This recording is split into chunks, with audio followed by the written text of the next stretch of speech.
Greetings, all you wizards out there. I'm Duuz-Diz-Din, and I'm coming at you with another chapter review of Fairy Tale 100 Years Quest. This time it's chapter 33, titled Pain, which kind of makes you think that Pain from Naruto might be showing up, but no, not quite. Not quite. My pain is not greater than yours in this situation. We also get a nice little map that shows where all the various cast members actually are, although it doesn't give away where certain other characters are at the moment. We see that Natsu is fighting Gajeel, Gray is fighting the Thunder God tribe, Lucy is fighting the Strauss siblings, Urza is fighting Jalal, Wendy and Charla are making their way to the shoulder orb, all that good stuff. So, a nice little way of keeping things on track. But we see Gray activate his Devil Slayer magic, which, in comes Freed to try to activate his dark, ability as well. His absolute shadow power, but he immediately gets decimated. Like, quick, fast, and in a hurry. Naturally, Evergreen, being the only female of the team, gets her clothes just ripped off instead of her just being beaten. And Big Slow just gets a punch to the face. And, Free can't even go back on the offensive before his head is immediately buried into the ground. And he tries to use his dark scripture power on Gray to make him feel the unfathomable pain, just kind of like during that moment during the Fairy Tale Festival where he just kept writing pain on one character's body to make them continuously suffer. But Gray just kind of shrugs it right off and continues to pummel Freed. And just as Evergreen and Big Slow try to use their eye abilities, Evergreen's Stone Eyes and Big Slow's Figure Eyes, to turn Gray into a doll, he just disappears, reappears behind them, makes them look at each other, so Evergreen is turned into a doll and Big Slow is turned into stone. And, well, Freed is just kind of turned into a bloody smear on the friggin' ground. And Gray's comment is, of course I feel pain, I'm beating up my friends. And that would be sadder if he didn't just utterly decimate the Thunder God tribe. Like, if you've been reading this series for a long enough period of time, at one point the Thunder God tribe were actually formidable. They were actually people you had to watch out for. They were a challenging fight for the most part. But now, with the power-ups that Gray has gotten, he just decimated them in no time at all. And it's really just a testament to how power creep is a real thing. It's not like I wanted them to just completely be beefed up for no apparent reason, but dude, something. These guys were actually at one point pretty cool, pretty capable, but now it's just like, yeah, whatever. The Thunder God tribe, whatever. They're a bunch of scrubs. They're a bunch of red shirts. Oh well. Which is really unfortunate. And then we cut over to the battle raging on between Gajeel and Natsu, and they're going at it. It's a knockout, dragged out fight. And Gajeel is, he's kind of having a little bit of an existential moment.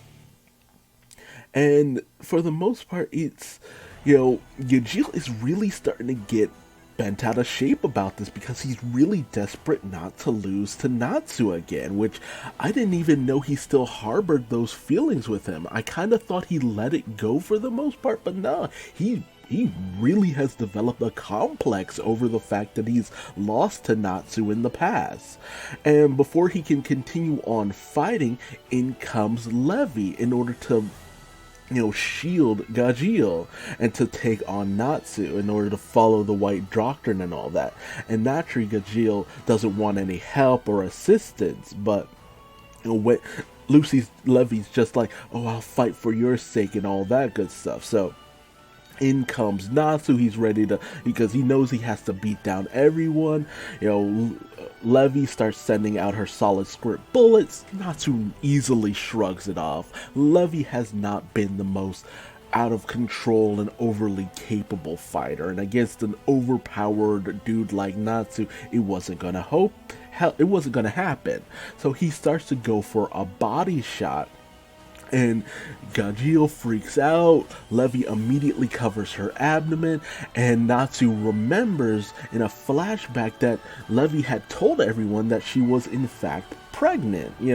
This is something that, everyone was kind of put in on, with Natsu not completely understanding who the kid is, by and all that stuff, and how it's an egg and all this stuff. So Happy and Natsu just not having a basic understanding of how babies are made. So anyone having the hopes up that anything might happen between Lucy and Natsu, no.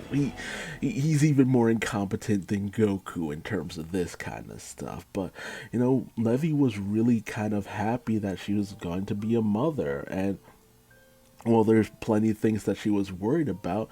She's happy that she could, feel such loving emotions for an unborn child and all that.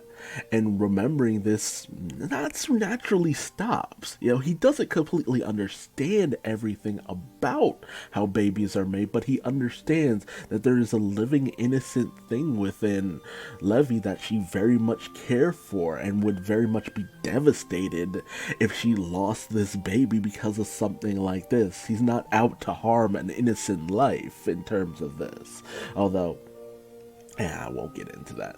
But Levy takes that moment to create a solid script wagon, which, incapacitates Natsu and sends him hurtling in the opposite direction towards another town.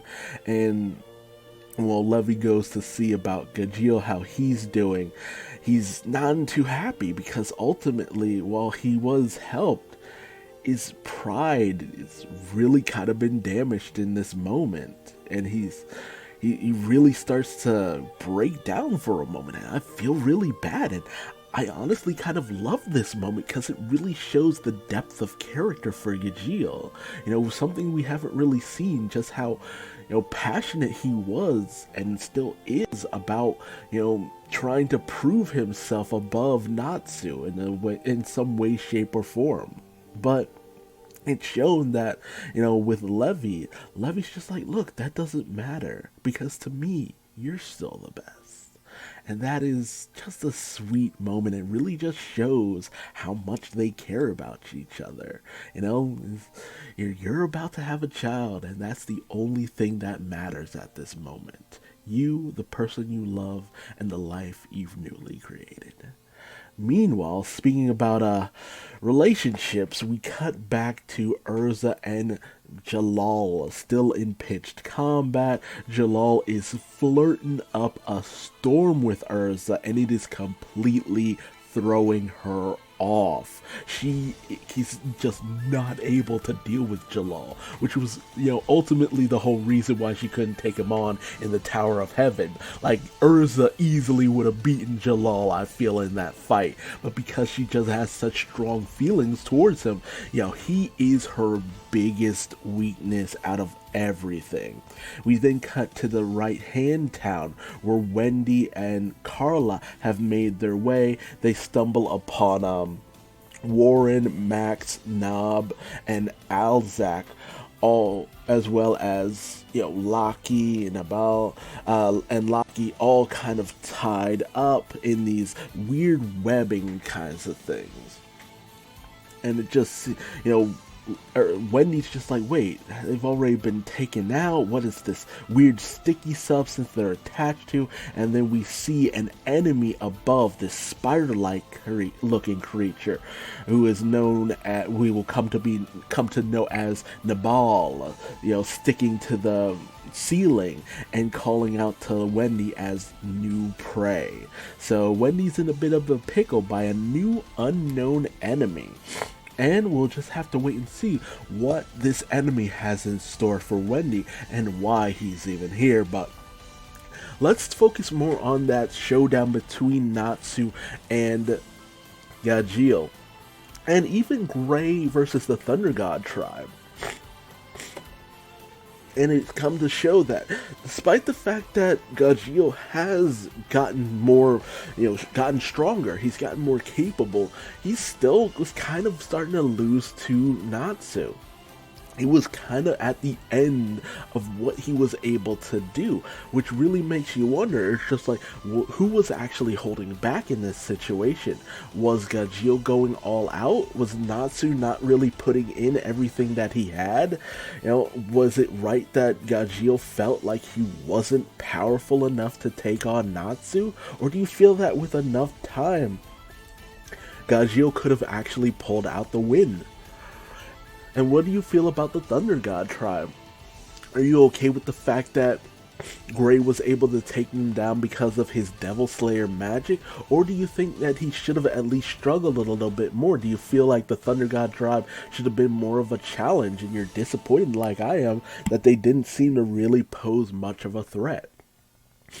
Out of everyone in Fairy Tail, I at least thought that the Thunder God tribe would be a little bit more of a challenge.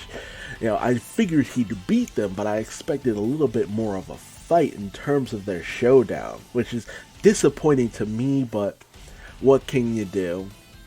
It's not like we've seen them gain new abilities, powers, or anything during the course of the 1 year time slip after the whole event on Tenryo Island, and even their final fights towards the end of things, they didn't really have a great showing for the most part. So again, can't really be surprised for the most part, but ultimately, Gray's line about beating up his friends just still rings a little hollow to me, because it's just like, man, you beat him up pretty easily, so I don't know how much pain you really ended up feeling, dude. What can you do? But tell me your thoughts, feelings, and theories in the comment section below. How did you feel about this chapter? What were your high points? What were your low points? Did you enjoy seeing Gray decimate the Thunder God tribe? Do you wish that Natsu and Gajeel could have fought to the very end till one of them was completely unable to move? Do you feel that Gajeel could have pulled out a win, or do you think it makes sense that Natsu ultimately seems to have been the victor for the most part? Because Gajeel really was making it seem like he had nothing left in the tank. And do you think Wendy will be able to stand up to this new enemy? Let me know in the comment section below. Like this video if you like this video. Dislike this video if you disliked it. Subscribe and hit the bell icon. That way you never miss out on another Fairy Tail 100 Years Quest chapter review. And if you want to find me on social media, just Google Duuz-Diz-Din. I am everywhere, for better or for worse. Hide your children's eyes. And until the next video, I'm Duuz-Diz-Din, and my pain is greater than yours. That's why I'm going to bed. Bye-bye.